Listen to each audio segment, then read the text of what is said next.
नमस्कार, स्वागत है आपका आपके अपने चैनल न्यूज बेरी पे। तो देर न करते हुए शुरू करते हैं आज की टॉप हेडलाइन से। 73,65,000 के पार हुआ कोरोना संक्रमितों का आंकड़ा। पिछले 24 घंटे में आए 60,000 से भी ज्यादा नए मामले। वहीं अब तक 64,48,000 से भी ज्यादा लोग हो चुके हैं कोरोना से रिकवर। पिछले 24 घंटे में 68,000 से भी ज्यादा लोग हो चुके हैं कोरोना से ठीक। वहीं 1,12,000 लोगों की हो चुकी है कोरोना से अब तक मौत। पिछले 24 घंटे में 800 से भी ज्यादा लोगों की हो चुकी है कोरोना से डेथ। कोरोना वायरस की जांच के लिए अब फेलुडा टेस्ट। बताते चले कि सस्ता, कम समय में नतीजा और RT-PCR टेस्ट जितना सटीक नतीजा। कोरोना की जांच के लिए फेलुडा टेस्ट जल्द आ रहा है। साथ ही आपको बताते चले कि कोरोना की जांच के लिए टेस्ट का ये नया तरीका देश में ही तैयार किया गया है। रूस ने बनाई कोरोना की नई वैक्सीन। राष्ट्रपति पुतिन ने की घोषणा। बताते चले कि पुतिन की इस घोषणा से पहले उन्होंने अगस्त में कहा था कि देश ने स्पुतनिक 5 नामक अपनी पहली कोरोना वायरस वैक्सीन रजिस्टर की है, जिसे परीक्षण के अपने अंतिम चरण को पूरा करना बाकी है। भारत चीन सीमा गतिरोध मामले में चीन को लेकर बोले विदेश मंत्री, बातचीत गोपनीय, अंदाजा लगाना नहीं चाहता। बताते चले कि विदेश मंत्री एस जयशंकर ने गुरुवार को कहा कि भारत और चीन सीमा गतिरोध को हल करने के लिए वार्ता कर रहे हैं और यह दोनों देशों के बीच की गोपनीय बात है। एक ऑनलाइन सम्मेलन के दौरान चीन के साथ चल रही वार्ता के नतीजे के बारे में विशेष तौर पर पूछे जाने पर विदेश मंत्री ने कहा कि चर्चा चल रही है और यह कार्य प्रगति पर है। मैं सार्वजनिक रूप से बहुत ज्यादा कुछ कहने की स्थिति में नहीं हूँ। चीनी न्यूज एजेंसी के हवाले से खबर। चीनी राष्ट्रपति शी जिनपिंग ने सेना से युद्ध की तैयारी पर फोकस रहने के लिए कहा। बताते चले कि चीन के राष्ट्रपति शी जिनपिंग ने अपने सैनिकों से युद्ध की तैयारी पर फोकस रहने को कहा है। चीनी न्यूज एजेंसी ने चीनी राष्ट्रपति के हवाले से कहा, सैनिकों को अलर्ट पर रहना चाहिए, अपना दिमाग और ऊर्जा को युद्ध की तैयारी के लिए रखो। जिनपिंग ने चाओजू सिटी में मेरीन कॉर्प्स के दौरे के दौरान कहा कि सैनिकों को पूरी तरह वफादार और विश्व स्तर होना चाहिए। सूत्रों ने बताया कि राष्ट्रपति शी का कमेंट पूरी तरह से भारत के संदर्भ में नहीं है। हालांकि यह ऐसे समय पे आया है जब लद्दाख में दोनों देशों के बीच सीमा विवाद चल रहा है। कोविड-19 के हालात पर पीएम मोदी की बड़ी बैठक। सीरो सर्वे और टेस्ट को बढ़ाने पर दिया जोर। बताते चले कि कोरोना महामारी के खिलाफ निरंतर सतर्कता और तैयारियों की उच्च स्थिति का आह्वान करते हुए प्रधानमंत्री नरेंद्र मोदी ने गुरुवार को स्वास्थ्य अधिकारियों को कोविड-19 की जांच और सीरो सर्वेक्षण बड़े पैमाने पर करने का निर्देश दिया है। उन्होंने कहा है कि कम लागत पर नियमित और तेजी से परीक्षण की सुविधा सभी के लिए उपलब्ध होनी चाहिए। महामारी पर अध्ययन और वैक्सीन निर्माण की प्रगति की समीक्षा बैठक की अध्यक्षता करते हुए प्रधानमंत्री ने पारंपरिक इलाज पद्धति के महत्व का भी उल्लेख किया। विदेश मंत्रालय ने कहा, भारत ने पाकिस्तान को वार्ता की इच्छा व्यक्त करते हुए कोई संदेश नहीं भेजा है। बताते चले कि भारत ने गुरुवार को पाकिस्तान के प्रधानमंत्री इमरान खान के राष्ट्रीय सुरक्षा सलाहकार के उस दावे को खारिज कर दिया है कि नई दिल्ली ने दोनों देशों के बीच बातचीत की इच्छा का संदेश देते हुए इलाहाबाद को संदेश भेजा है। विदेश मंत्रालय के प्रवक्ता अनुराग श्रीवास्तव ने कहा, कथित संदेश के बारे में मैं स्पष्ट कर देना चाहता हूं कि हमारी तरफ से ऐसा कोई संदेश नहीं भेजा गया। अनुच्छेद 370 की बहाली के लिए जम्मू कश्मीर में बने पार्टियों के गठबंधन में फारूक अब्दुल्ला, महबूबा मुफ्ती शामिल। बताते चले कि जम्मू कश्मीर के 3 पूर्व मुख्यमंत्रियों ने दलीय मतभेदों को अलग रखते हुए अनुच्छेद 370 हटाने के खिलाफ एकजुट होकर लड़ाई लड़ने का संदेश दिया है। इस मुद्दे पर नेशनल कॉन्फ्रेंस के पूर्व मुख्यमंत्री फारूक अब्दुल्ला के घर एक बैठक हुई। इस बैठक को काफी अहम माना जा रहा था। बैठक में पीडीपी, पीपुल्स कॉन्फ्रेंस, लेफ्ट पार्टियों के नेता हिस्सा लिए। फारूक अब्दुल्ला ने बैठक के बाद कहा कि महबूबा मुफ्ती के साथ मिलकर 370 लागू करने की लड़ाई लड़ने की बात भी कही। भंग की गई मुस्लिम रेजिमेंट सरासर झूठ है, पूर्व सैनिकों ने लिखा राष्ट्रपति प्रधानमंत्री को खत।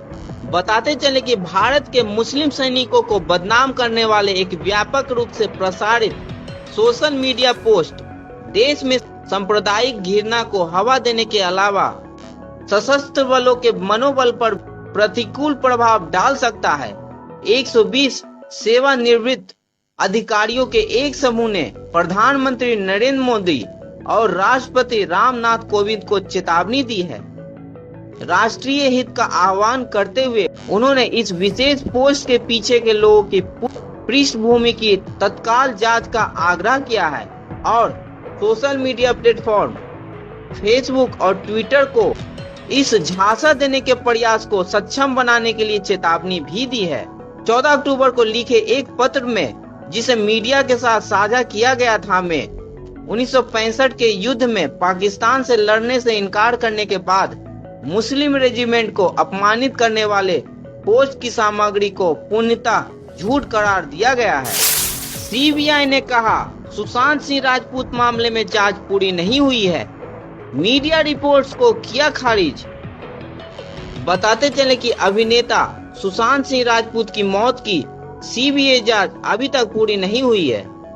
यह कहते हुए केंद्रीय जांच एजेंसी ने गुरुवार को उन मीडिया रिपोर्टों का खंडन किया जो अन्यथा दावा करते थे। जांच एजेंसी ने एक संक्षिप्त बयान में कहा सीबीआई ने सुशांत सिंह राजपूत की मौत की जांच जारी रखी है।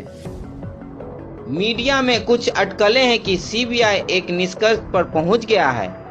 यह दोहराया जा सकता है कि ये रिपोर्टें अटकलों पर आधारित और भ्रामक है। बेंगलुरु के ड्रग्स केस को लेकर मुंबई में विवेक ओबराय के घर पर पुलिस ने की तलाशी।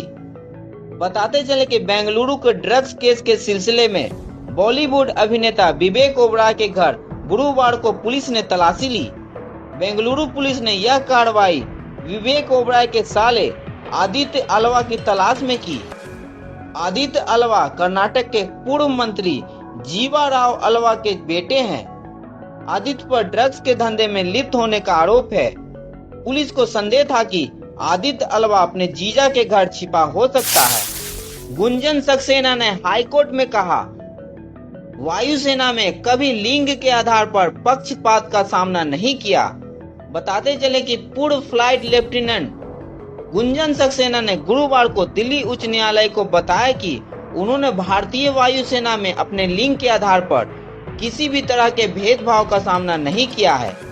उन्होंने कहा कि कारगिल युद्ध में वायुसेना ने उन्हें देश की सेवा करने का अवसर दिया और यह बल द्वारा उन्हें दिया गया अवसरों के लिए हमेशा आभारी रहेगी। गुंजन सक्सेना ने केंद्र सरकार द्वारा दायर एक मुकदमे में अपने हलफनामे में ये बात कही।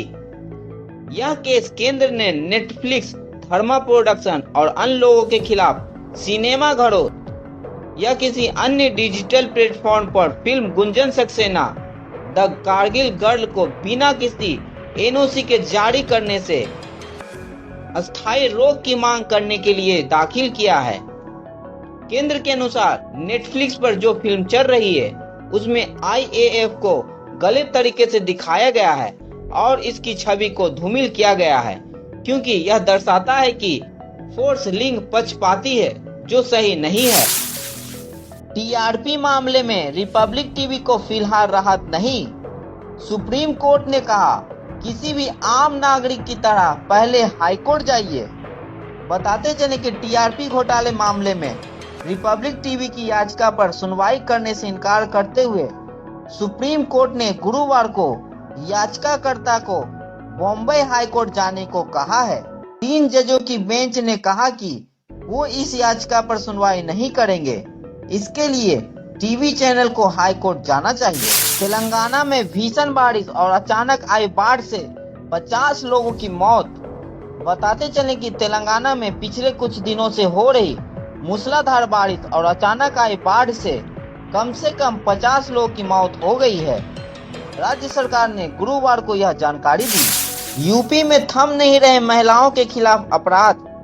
बाराबंकी में 15 साल की लड़की की लाश खेत में मिली। बताते चले कि यूपी में नाबालिग बच्चियों से रेप की वारदात रुकने का नाम नहीं ले रही है। बाराबंकी में एक 15 साल की दलित लड़की की लाश खेत में मिली है, जिसके नीचे के कपड़े उतरे हुए थे। बांता में एक 8 साल की बच्ची से उसके रिश्तेदार ने ही रेप किया, जिसकी हालत गंभीर है। वहीं सहारनपुर में खेत में खाना लेकर जा रही महिला से गैंग रेप की वारदात सामने आई है। कॉस्ट्यूम डिजाइनर भानु अथैया का निधन। गांधी फिल्म के लिए जीता था ऑस्कर। बताते चले कि मशहूर कॉस्ट्यूम डिजाइनर भानु अथैया 91 वर्ष की थी। वह ऑस्कर जीतने वाली पहली भारतीय थी। यूपी में बीजेपी विधायक के करीबी ने एक को गोली मारी, अधिकारी निलंबित। उत्तर प्रदेश में एक के बाद एक घटनाएं हो रही है, जिससे कानून व्यवस्था पर सवाल खड़े होने लगे हैं। बलिया में कोटे की दुकान आवंटन के लिए बुलाई गई खुली बैठक में फायरिंग की घटना हो गई।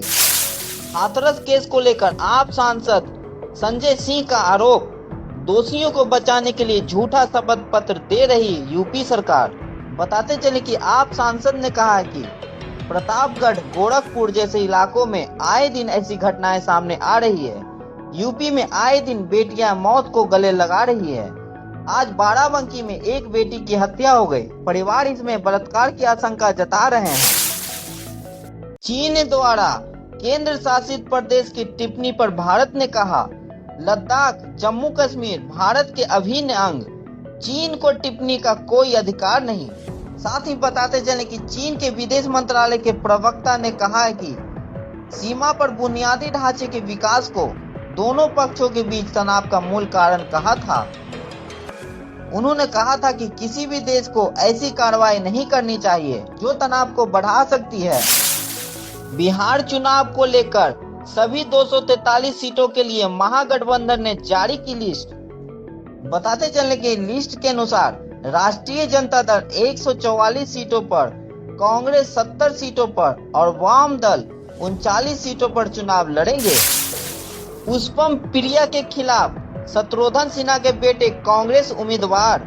बिहार विधानसभा चुनाव से पहले बॉलीवुड अभिनेता और पूर्व केंद्रीय मंत्री शत्रुघ्न सिन्हा के बेटे लव सिन्हा ने भी राजनीति की दुनिया में कदम रख दिया है। लव सिन्हा को कांग्रेस ने बांकीपुर विधानसभा क्षेत्र से टिकट दिया है। वहीं बांकीपुर से प्लूरल्स पार्टी की पुष्पम प्रिया और भारतीय जनता पार्टी के नितिन नवीन भी चुनाव लड़ रहे हैं। बांकीपुर से अभी बीजेपी के नितिन नवीन ही विधायक हैं। यानी बांकीपुर सीट पर एक तरफ मौजूदा विधायक हैं, वहीं दूसरी तरफ नई प्लूरल्स पार्टी के संस्थापक पुष्पम प्रिया चौधरी और तीसरे हैं राजनीति में नई एंट्री लेने वाले लव सिन्हा। पुष्पम प्रिया पूर्व जेडीयू नेता विनोद कुमार चौधरी की बेटी है। उन्होंने खुद को मुख्यमंत्री पद का उम्मीदवार घोषित किया है। ऐसे में इस सीट पर 3 दिलचस्प चेहरों के साथ लड़ाई और दिलचस्प हो गई है। सुशांत सिंह राजपूत के चचेरे भाई विधायक नीरज सिंह को हार्ट अटैक। पटना के एक निजी अस्पताल में किया गया भर्ती। बताते चले कि परिजनों का कहना है कि फिलहाल उनकी हालत में सुधार हो रहा है। आज घोषित होंगे नीट परीक्षा के नतीजे। आधिकारिक वेबसाइट पर देख सकते हैं अपना परिणाम। फिर सोने चांदी में देखने को मिली गिरावट। सोना जहां 32 रुपए, वहीं चांदी 626 रुपए लुढ़की। कल बिकवाली के कारण सेंसेक्स 1066 अंक लुढ़का। कल आईपीएल T20 में पंजाब ने बेंगलोर को 8 विकेट से दी मात। बताते चले कि आखिरकार पंजाब इस सीजन में दूसरा मैच जीतने में कामयाब हो गई। बताते चले कि बेंगलोर ने टॉस जीतकर पहले बल्लेबाजी करते हुए पंजाब के सामने जीत के लिए 172 रनों का टारगेट रखा।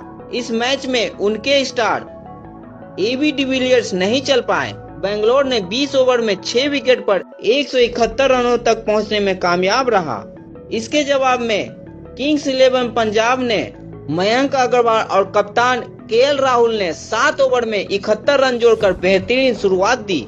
मयंक आउट हुए तो उनके बाद टूर्नामेंट में पहला मैच खेल रहे गेल ने धीमा खेल दिखाया, लेकिन जब दूसरे छोर पर केएल राहुल ने हमला बोला तो गेल ने भी एक के बाद एक प्रहार करने शुरू कर दिए। केएल राहुल ने नाबाद 61 तो गेल ने 53 रनों की पारी खेली। वहीं मयंक अग्रवाल ने 45 रनों का योगदान दिया। मैच तब रोमांचक हो गया जब 19वें ओवर की 5वीं गेंद पर गेल रन आउट हो गए, लेकिन जब आखिरी गेंद पर 1 रन बनाना था तो निकोलस पूरन ने छक्का जड़कर सुपर ओवर की थोड़ी बहुत संभावना को खत्म कर दिया और इस तरह से पंजाब ने बेंगलोर को 8 विकेट से हरा दिया। आज आईपीएल टी20 में मुंबई का मुकाबला कोलकाता से। दोनों ही टीमों ने अब तक 7-7 मैच खेले हैं, जहां मुंबई ने 5 जीत दर्ज की है, वहीं कोलकाता अभी तक 4 ही मैच जीत पाई है। बात करें पॉइंट्स टेबल की तो मुंबई इंडियंस अभी पॉइंट्स टेबल में दूसरे स्थान पे है, वहीं कोलकाता चौथे स्थान पे है। तो इस मैच को जीतकर कोलकाता जहां पॉइंट्स टेबल में तीसरे स्थान पे आना चाहेगी, वहीं इस मैच को जीतकर मुंबई वापस से टॉप पर आना चाहेगी। इस मैच का सीधा प्रसारण शाम के 7:30 बजे से स्टार स्पोर्ट और डिज्नी हॉटस्टार पर देख सकते हैं। दोस्तों, आज के वीडियो में इतना ही। उम्मीद करता हूं कि आपको वीडियो पसंद आया होगा। पसंद आया है तो वीडियो को लाइक और साथ ही चैनल को सब्सक्राइब करना बिल्कुल भी ना भूलें। तो कल फिर मिलता हूं मैं आपसे ताजा तरीन खबरों के साथ। तब तक के लिए दीजिए अपने दोस्त को इजाजत। नमस्कार।